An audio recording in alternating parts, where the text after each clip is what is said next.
Well, it's been some time since we started talking about exegesis, and you've been doing it all along this semester. And now it's at the point where I think we need to take the next step and think about how we move from exegesis to sermon. Now, really, your exegesis is an exploration of the text, and your exegesis papers, I asked you to come up with a thesis and to explore the text, to read the text closely, to think about the historical critical work, and I'll be getting you feedback about that as I get you feedback to your papers. But taking the text to a congregation, whether you're going to preach on it or teach on it, is trying to figure out, okay, now I know what's all in this text. What is it that I want to say? What is it that I want to communicate? And how is it that I want to communicate it? And I have found a very useful exercise to come up with a focus statement and a function statement before you even begin to write your sermon, before you even begin to think about what it is you want to teach out of the text.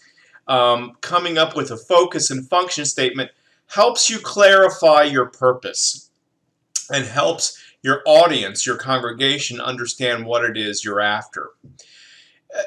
Now, function is really an important thing. I am a big believer in speech act theory. I believe that language does things, and the same words can do different things based upon the context. I like to use the example with my classes of the words, "Could you pass the salt, please?" So I could go to the cafeteria at Pfeiffer campus, Meisenheimer campus. Some of you have been there, and I can sit down with Dr. Taylor for a lunch, and sometimes the food is a little bland on that campus. I think sometimes usually the food is delicious, but sometimes, there's just a need for a little bit of salt. So if I say to Dr. Taylor, "Could you pass the salt, please?" What's the function of that statement?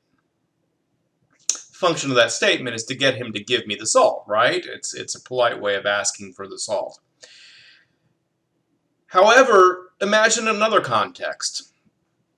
Imagine a context in which your spouse has done something, and then you've done something in response, and you've made your spouse very angry. Maybe it's your husband, or maybe it's your wife. Imagine you've made your wife very angry with something, and you want to make it up to her. And you spend many hours working on a very fine meal, and you put it all together, some kind of fancy souffle or something, and you light the candles, and she comes home from work, and you've got it all ready for her, and you put the delicious meal right in front of her, beautifully plated, and the first words come out of her mouth are, "Could you pass the salt, please?" You see, the same words can have different functions, right? She's not asking for salt, by the way, for those of guys who, may not quite know different words can have different functions. And so you learn very quickly, especially those of you who are serving in congregations, that what you said may not really relate to what you wanted to do, all right? So the function statement helps you to really think through, what is it I'm trying to do with this sermon? Words do things. What is your speech act for your audience? Before you begin describing with the words, you should think about what it is you're trying to do. Are you trying to comfort your congregation when they've gone through loss? Are you trying to confront your congregation prophetically when they're doing something they shouldn't be doing? Are you trying to achieve reconciliation in your congregation between two parties? Are you trying just to love on your congregation or to build trust?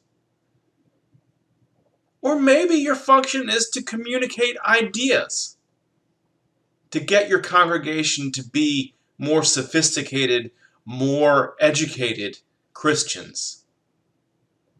Right? So you can have any number of functions.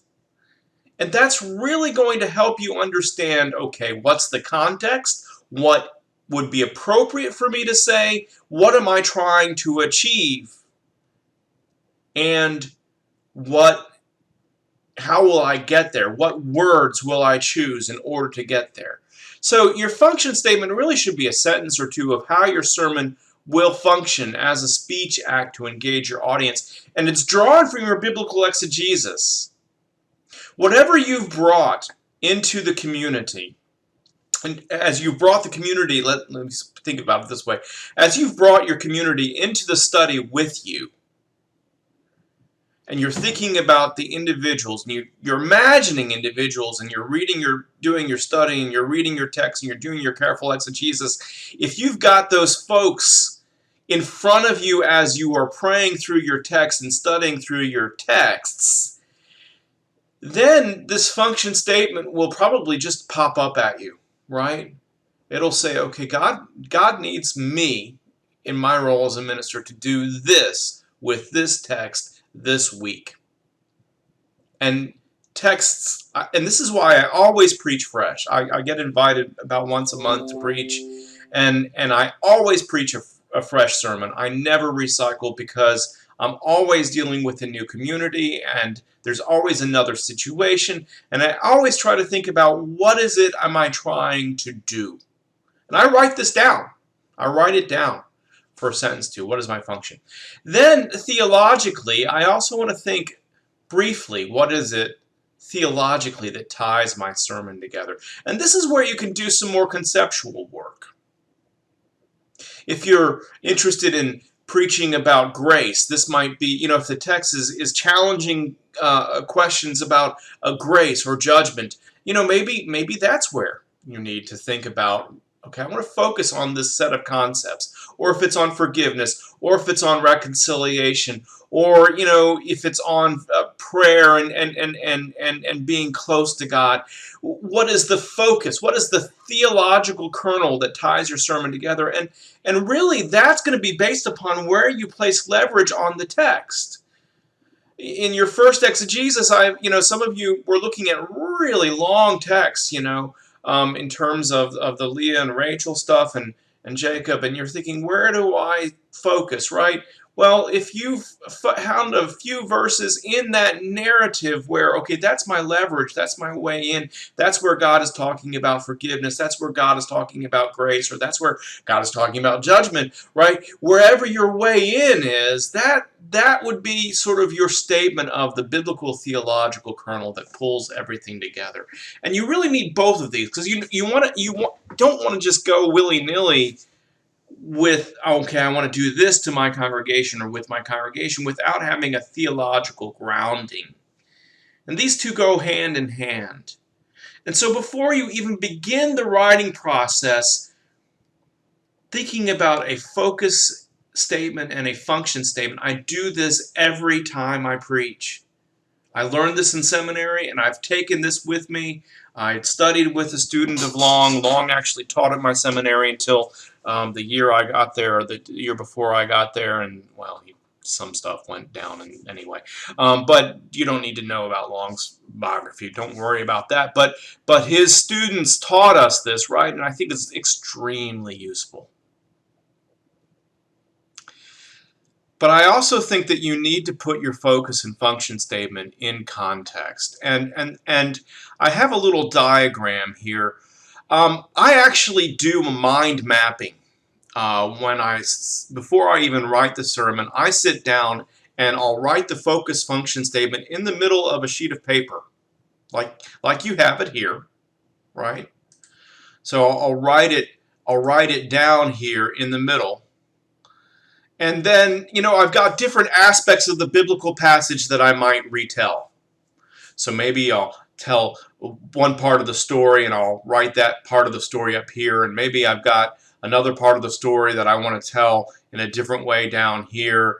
Maybe I want to do it in a completely creative way and act it out and be one of the characters, right? So I'll put that up here, right? And then I'll fill the story with, or the sermon, I always try to think about contemporary examples, and the more I think the more specific your examples are, the more generalizable they will be for your audience. So even though they might be from a different context, the more specific you are, the more people can relate to it, right? So really tell stories. They say that Billy Graham used to clip newspapers, whatever. You don't need to do that, but you might have web articles that you clip and keep on file digitally, right? As you're reading every day, you should read the Bible in one. That's what Bart said. You have the Bible in one hand, the newspaper in the other. As you're surfing the internet and you're looking on Facebook and you see stories, clip those things, keep them, right? And so as you're thinking about the focus and function, what examples will help to illustrate that, right? And so write one here, maybe one over here, and one there, right? And just a few words to help you remember. And then what I like to do is I like to weave it all together. So I'll start, maybe with a reading or explanation of the biblical passage, or maybe I'll start with the story. I'll come back to the focus and function. I'll go to the biblical passage. I'll go to another example. I'll come back to the focus and function. Always come back to the focus and function statement and find a way to retell that. It's not like, well, I want to do this in the sermon today, and this is my focus, and this is my function. It's not like you're doing that, but find a way to introduce it thematically, to reinforce it as you go through, and really grow to the next level, right? So if you do that in constructing your sermon, I think you'll have, if you have maybe 6 or 7 of these, little vignettes here and there, that's your outline, right? And if you draw your lines and you figure out what is first and what's second, then you can just sit down and you can look at that diagram and type it up. I always type up my sermons. Always have them ready. I'm very much manuscript bound, and I'm going to ask you to be manuscript bound for your sermons that you're going to preach in class. Okay.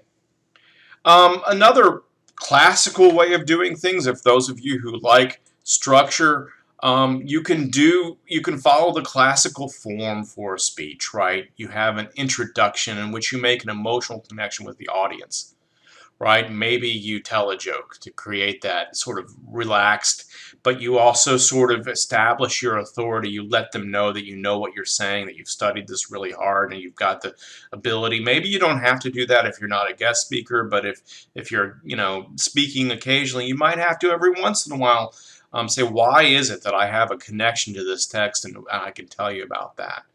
And then here, your narratio and propositio, that's where you're introducing your argument and you're making the case. That's where your focus function statement comes in, and you've got your argument. And then you have the facts that outline the argument. That's where you would bring your examples, that's where you would bring the various facts. And you would have further evidence that you bring. And then you might, if there's an argument that you're trying to argue, you might think about what the other example looks like, the counter example. What does this look like if we don't do this? What does this look like if we look at this from a different perspective? Letting that counter argument engage with your argument and then drawing that to a synthesis and a conclusion. That is a very classical means of writing out a sermon and writing out a text. Some of you might be attracted to that. Long's, his chapter is full of a wealth of ideas for how to structure your sermons. So you can look at what he has to say. I think that's a great idea as well. So the main point is I do want you to have a focus and function. How you come to structure your sermon is really up to you in dialogue with Long and what you feel comfortable.